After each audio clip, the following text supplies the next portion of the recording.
Что если никогда не открывать меню в Dark Souls? Мы не сможем сменить оружие, а это значит, нам доступен только этот обрубок меча, который изначально даже хуже голых кулаков. Одно только это уже огромный челлендж. Но это далеко не все. Никакой тебе смены брони, ни колец, никакой магии, так как это тоже требует в снаряжении установить талисман или посох. Никаких смазок на оружие, косточек возвращения, человечности, поднятых душ и прочих ништяков. Ах да, выход из игры тоже запрещен.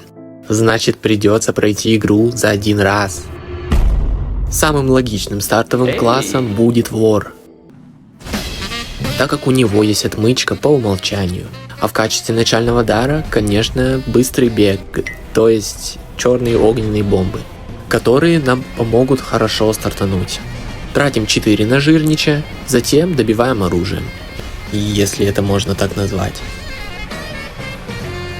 Как хорошо, что наш любимый разработчик позаботился о том, чтобы Эстус автоматически добавлялся в слот быстрого доступа.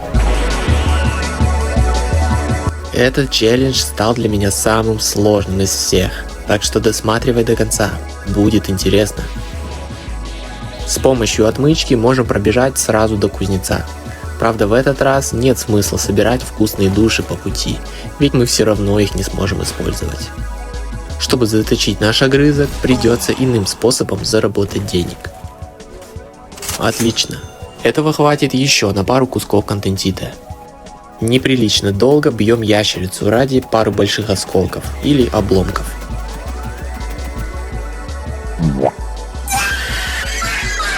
Плюс 3 зубочистка — это уже совершенно другой разговор. Не буду ее пока ни об кого затуплять. Следующая цель — это добыть еще немного бомб. 5 штук лежат в деревне дураков. Мы не можем никого из бомжей завалить с нашим уроном, так что единственный вариант — это бегать и уворачиваться. Чтобы качнуть оружие до плюс 5, нужно еще немного денег. Таурус — отличный вариант, ведь это первый легкий босс.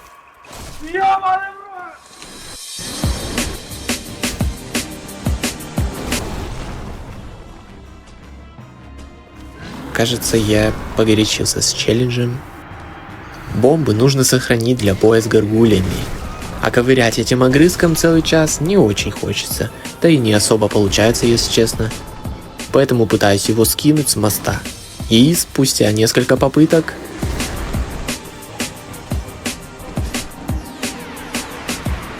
Я подумал, что на бою с горгульями здоровье будет важнее, чем пару единиц урона с прокачки меча. Бомжики приняли меня за своего, и я спокойно прошел к боссу.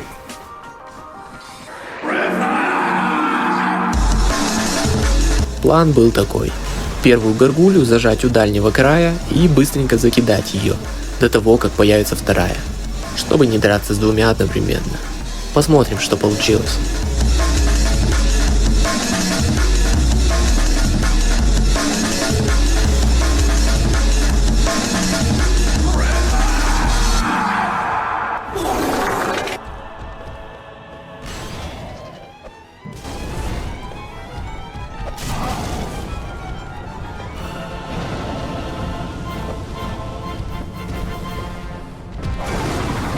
Идеально успел прямо к приходу второй.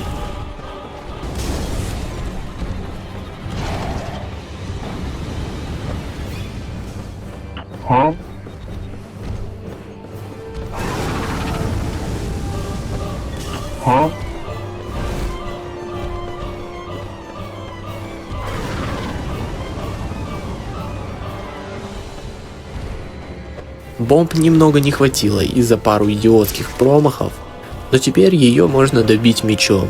Главное, что 1 на 1 и здоровья у нее осталось совсем немного. Я сосредоточился и старался не спешить. Кайф. Теперь осталось только Квилак. Так как у нее 100% защита от огня, бомбы будут против нее абсолютно бесполезны. Поэтому в любом случае ее придется рубить так. А в крепости Сена у торговца мы сможем уже спокойно закупаться бомбами для следующих боссов. Идеальный план. Стоп. Я потратил последнюю бомбу, и это автоматически убирает их из снаряжения. И теперь даже когда я их куплю, мне придется их заново поставить в слот. Это поражение. Нужно было оставить одну бомбу. Пришлось начинать все заново. Во второй раз мне чуть больше повезло с ящерицей и меньше повезло с бомжиками.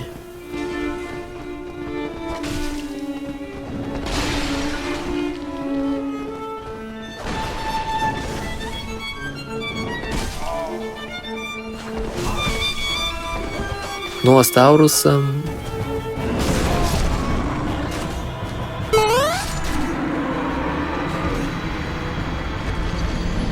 Именно так я и задумал.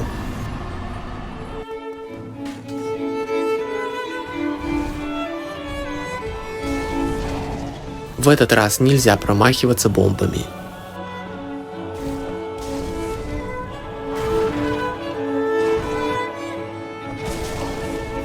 Ну и стараться сильно не медлить, а то вторая горгулья...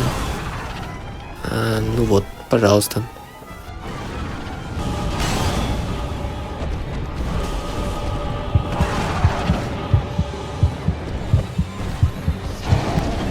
Я все-таки промазал. Главное закончить хотя бы с одной. А 1 на 1 я и мечом смогу закончить.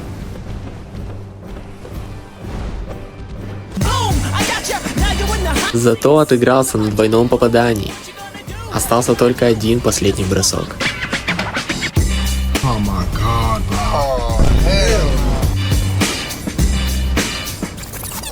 После небольшого радостного флекса и удара в первый колокол, вспоминаем, что спокойно вернуться домой косточкой не выйдет, и придется зачищать путь назад, при этом не потеряв души.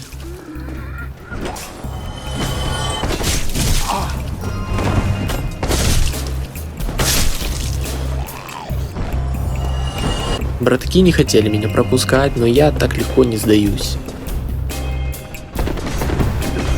О нет, земля пухом. Что? Вау! Чудо мне удалось выбраться. Вкачал оружие до +5, остальное в здоровье. В болоте забрал большие осколки и сразу отправился к боссу.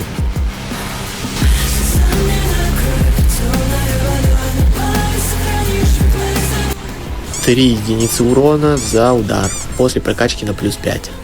Напоминаю, что у этого босса 3139 хп. Можешь посчитать, сколько ударов нужно сделать для победы. Но лучше этого не делать, есть риск ощутить сильную боль, но не такую сильную, как у меня ниже поясницы. Так как каждая такая попытка занимала от 10 минут. И это я даже не снимал треть здоровья. И спустя большое количество попыток... Да, мой сломанный меч сломался. Спасибо, Бабадзаки. Миядзаки, Хуядзаки, Говнодзаки, Пиздадзаки.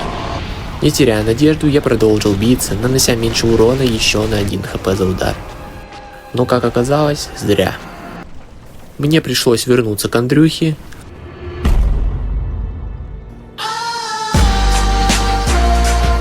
Он, конечно, немного прихуел от того, что это говно приходится еще и чинить. Заодно купил ящик для починки на будущее. У сета вора хорошая защита от отравления, и мы можем ловко засейв...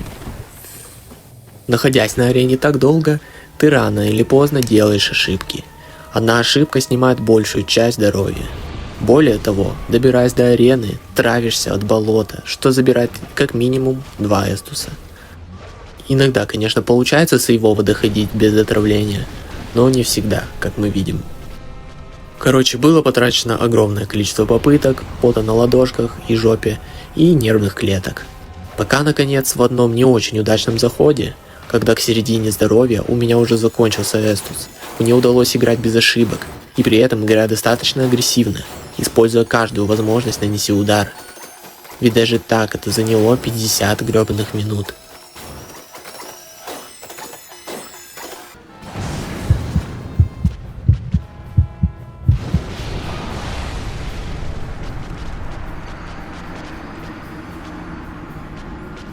У меня, не останавливаясь, колотит сердце и трясутся руки. Я встаю с кресла и... Короче, я немножечко расстроился. Прибежал с храма огня, ведь с этого костра у нас 10 эстусов. На финальную, удачную попытку, которую я сыграл значительно лучше, победив босса за 46 минут. И у меня даже осталось 3 эстуса. Начало в Dark Souls еще никогда не было таким сложным. Но дальше меня ждал еще более сложный вызов. Не тратя души, бежим в крепость, чтобы наконец закупиться бомбами. И перед тем, как отправиться в Анор Лонда, конечно же нужно добить оружие до плюс 10.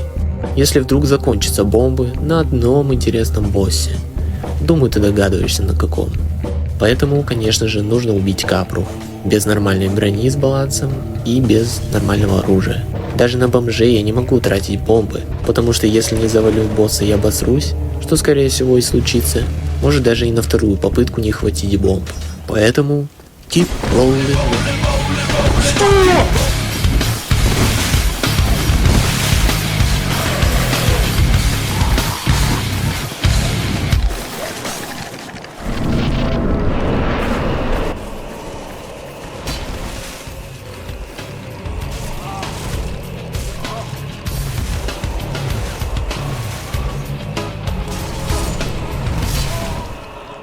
Ожидаемо.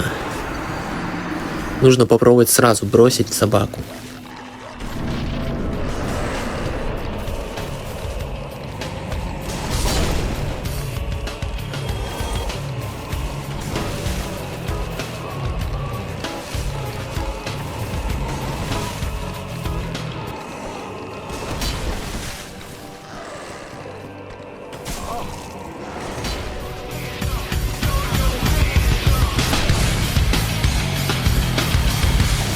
Отлично. Самое сложное позади.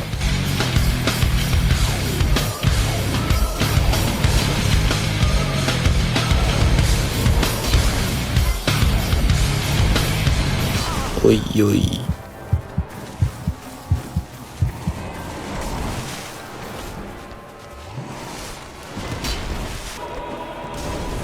Кайф.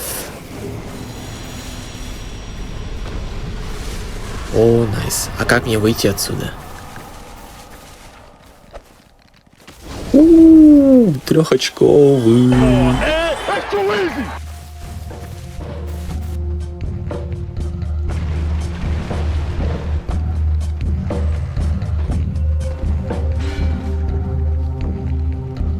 Забираем награду и раз уж здесь, закидаем ящерицу.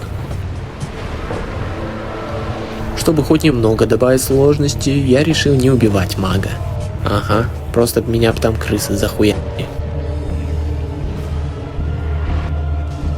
Под конец даже удалось хвост отру взорвать. Ну и как обычно, никаких косточек возвращения. Кардио, которое я заслужил. Снова все деньги трачу на бомбы, затем железный голем. Интересно, какой урон будет против него?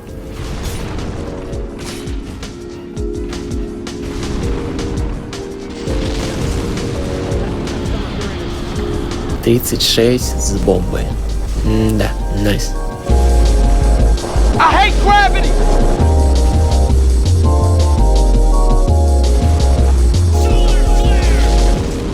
Я офигел от того, что удалось бомбами застанить его. Неплохо, неплохо. Перед тем, как отправиться, прокачал немного броню.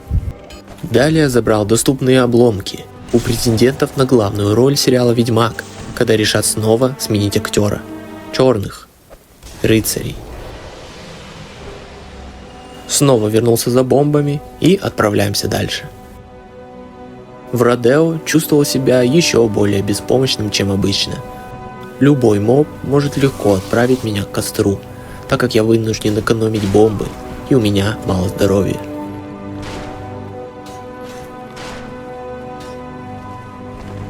Ну и легендарный бой с Астериксом и Обеликсом.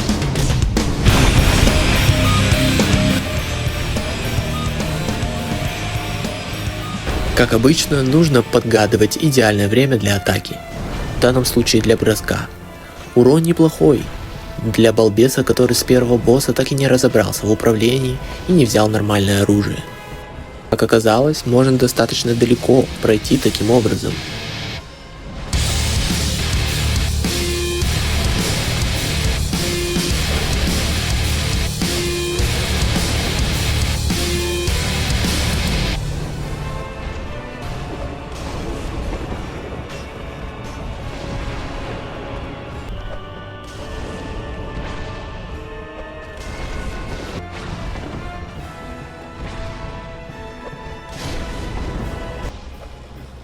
На второй стадии у меня уже не осталось эстуса вообще, и я чуть не умер.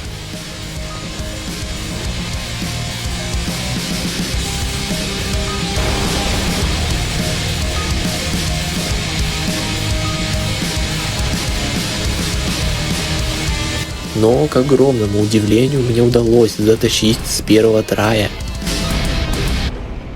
Долгожданная награда. Доступ к телепорту. Перед тем как свалить, с заработанных денег добиваю меч до плюс 10, а затем закаливаю на молнию для дополнительного урона. И благодаря заранее собранным обломкам получается сразу сделать плюс 3. После того как поставил чашу, решил начать с сита. Раз уж мы здесь, сразу заберем подвеску для DLC.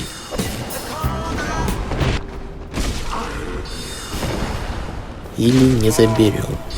Думал, урон побольше будет. Признавайтесь, у кого такие мысли, когда едешь в лифте. В следующей попытке меня сразу же зажали. И чтобы в следующий раз не ждать лифт, я решил сразу отпустить его вниз, так как все равно сейчас меня зашакалят. И тут мне пришла гениальная идея. Их можно заманивать в лифт и увозить. Сейчас как минимум от 3 смогу избавиться.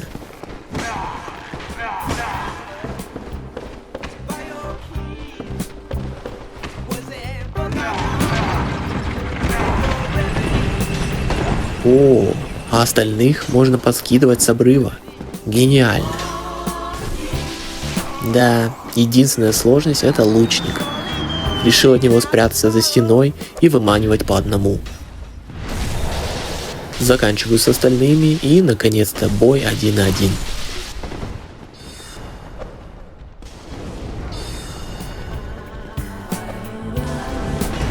Урон бомбой какой-то слабоватый, как 3 удара меча.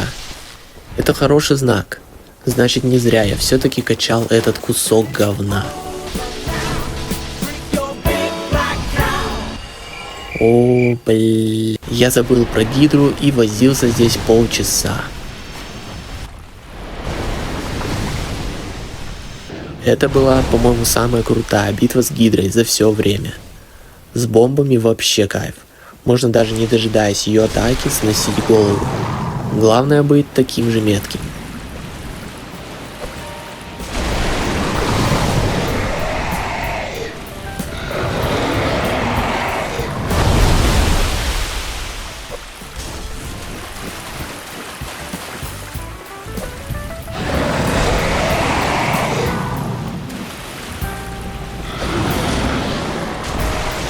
В общем, супер кайф.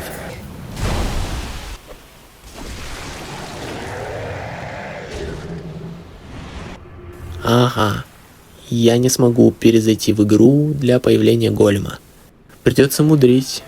Прибежал к ближайшему костру, телепортировался, купил бомбы и снова отправился к костру, просто умерев в этот раз. Какой шанс первый раз играя, здесь все зачистить и потом снова сюда вернуться за големом, а затем еще раз вернуться после убийства другого голема в архивах, чтобы попасть в гребаные DLC. Классно придумал мастер. Снова проворачиваю идеальную стратегию и победа. Далее, после небольшого паркура, отправляемся к первому боссу в черном списке. Operation Doomsday. By the way, I real for bad dreams, back up screams and different fear for mad schemes. A heat shot, in an instant, get smoked like Winston cigarettes. Hoes get the С ситом даже оказалось легче, чем обычно, так как его можно закидать на безопасном расстоянии. Удивительно, но у такого билда даже есть плюсы.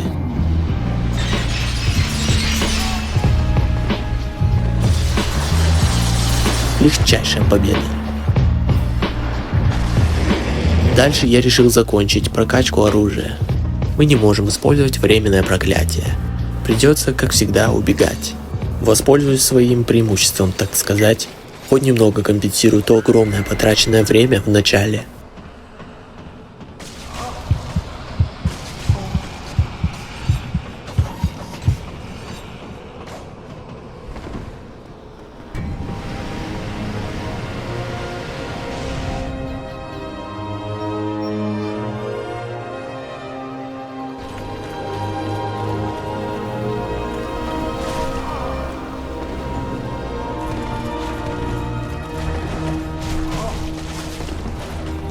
Аккуратненько успел забрать все, что мне нужно.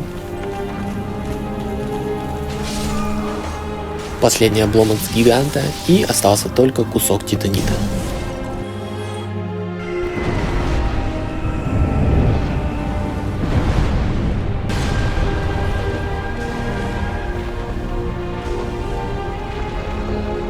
Небольшими быстрыми комбинациями можно наносить хоть какой-то маломальский урон. Но в подавляющем большинстве случаев бомба будет лучше. Но все равно комбинирую для небольшой экономии и очков стиля. Вот для чего я качал меч. Вот это уже справедливый урон. С жирничем номер 3 ничего нового. И как мы видим, бомбы на нем работают также хорошо, хоть он и типа огненный. Чего не скажешь о скалопендрии, а.к.а. Квилак номер 2. 100% сопротивляемость огню, 15 дамага сильного удара. Снова куча страданий. И снова нужно потратить 2, а то и больше эстуса, чтобы начать бой на нормальной арене. Не в 2 метрах около тумана. Ну, как нормальной. Короче, решил пока этот бой отложить. И пошел в катакомбы. На удивление, легко прошел. А Пингвин, кстати, показывает себя очень достойно против таких билдов с низким ДПС.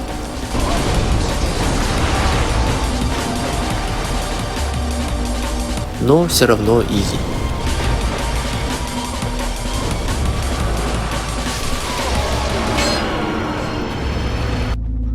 Вслепую добираюсь до Нито, и это снова какая-то шляпа.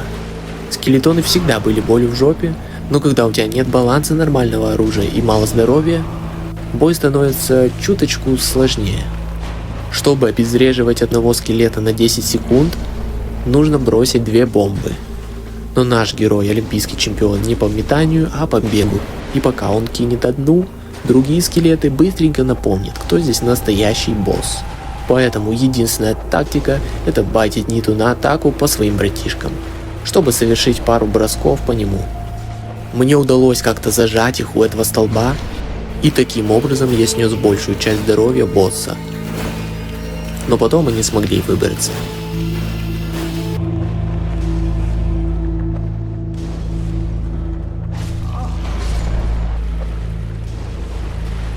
Это было сложно, но все получилось. Я был очень рад, что бой прошел так четко. Забрал с собой косточку для волка 80 кг, но он этого не оценил. Бой с Сифом ничем не отличается от обычного.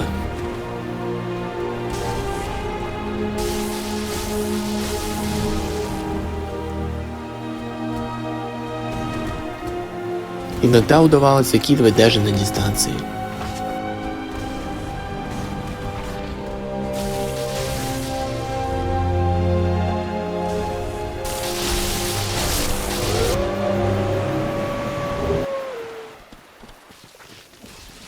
Идти в DLC было огромной ошибкой. Уже сразу первый босс, который обычно просто глушится уроном и легко переезжается, демонстрирует отличную сопротивляемость урону и заставил идеально уворачиваться и допускать минимум ошибок.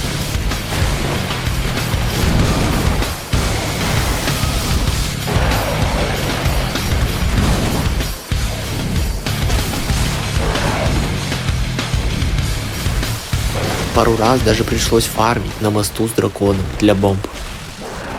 Но я уперся и все-таки сделал это.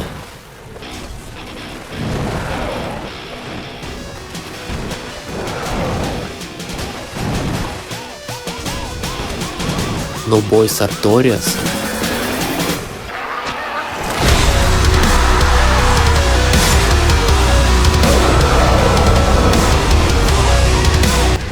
Сложнее этот бой никогда не был.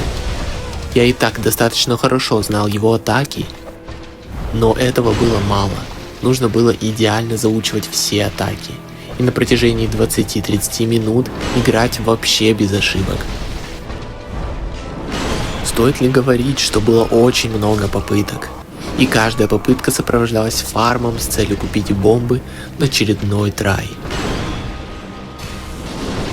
И спустя 2,5 часа страданий, в своем лучшем заходе, когда у него осталось четверть здоровья, у меня уже заканчивались бомбы, и я начал активно подключать меч.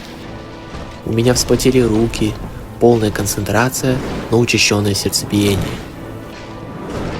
Словно снова впервые прохожу Dark Souls.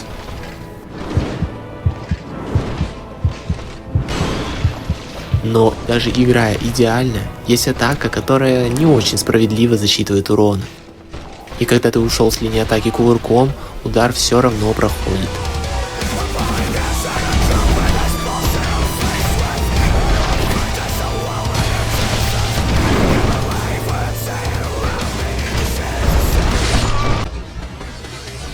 Короче, я сдался. Я впервые не осилил DLC.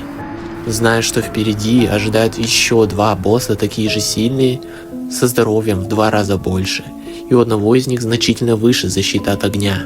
Обидно, но я не захотел тратить еще 6, а то и 10 часов на этот и без того адски долгий челлендж. После Арториуса это насекомое не представляло никакой угрозы.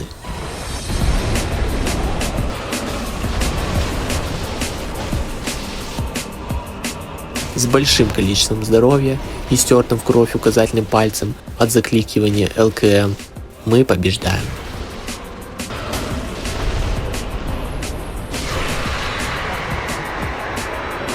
И тут, к сожалению, дядюшка Бабадзаки нас заставляет одеть кольцо, как и на бой с 4 королями, и этого никак не обойти. Поэтому один раз придется открыть снаряжение, чтобы одеть сразу оба, обязательные для прохождения кольца. Только это и больше ничего. Лаву можно было бы обойти, если дать человечность паучьей сестричке, но перед этим человечность нужно активировать из инвентаря. Так что этого никак не избежать, как ни крути. Лучшего босса в истории с помощью лука и бомб как-то можно безопасно закидывать. Я попробовал без лука по памяти, но ничего не вышло. Пришлось проходить так, как задумывал гений.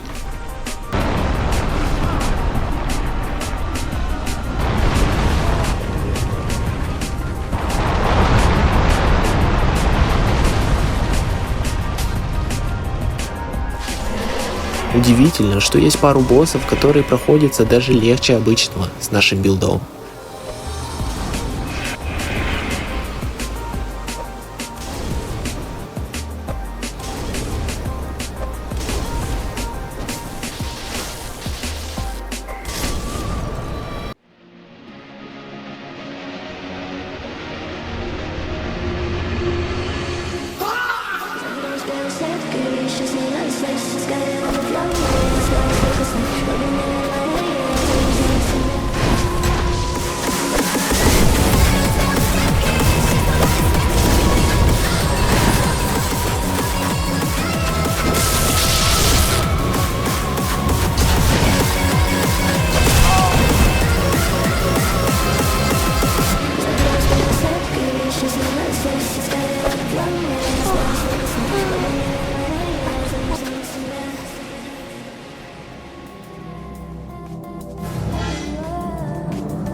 Изи!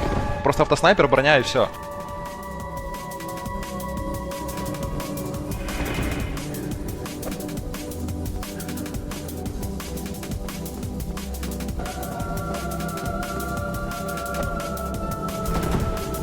Ну как, блять, ну блять! Мне не повезло, то есть убили главного тащера, и челы просто отдали раунд, ничего не могут сделать вообще.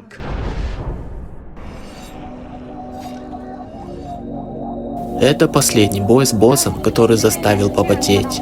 Как все знают, в этом бою важен DPS, так как если не успевать убивать первого, появляется второй, затем третий и четвертый. А так как наш DPS меньше полого с факелом, думаю, понятно, во что превращается этот босс-файт.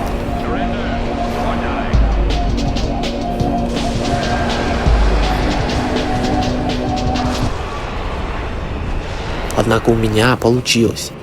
И сейчас узнаем как. До прихода второго нужно использовать каждую возможность для атаки и при этом не получать ни одного удара, чтобы максимально сохранить лечение на будущее.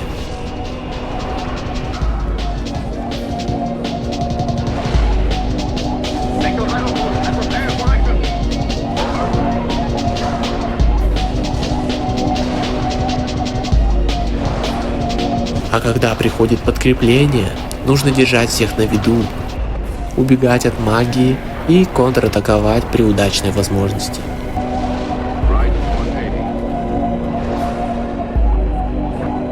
Minutes to zero.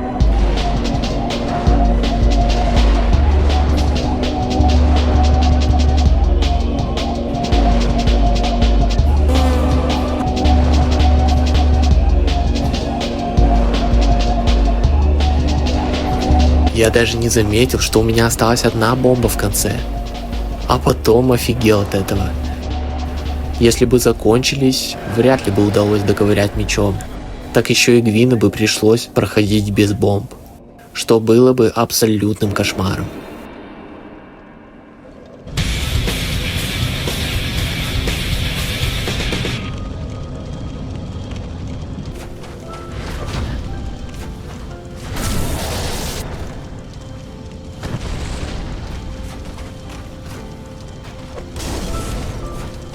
Это был самый сложный челлендж.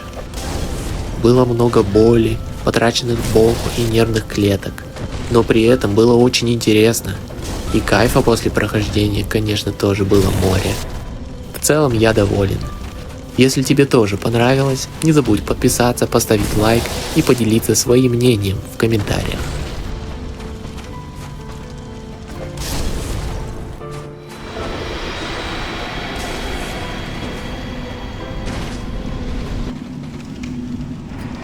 This is your fate.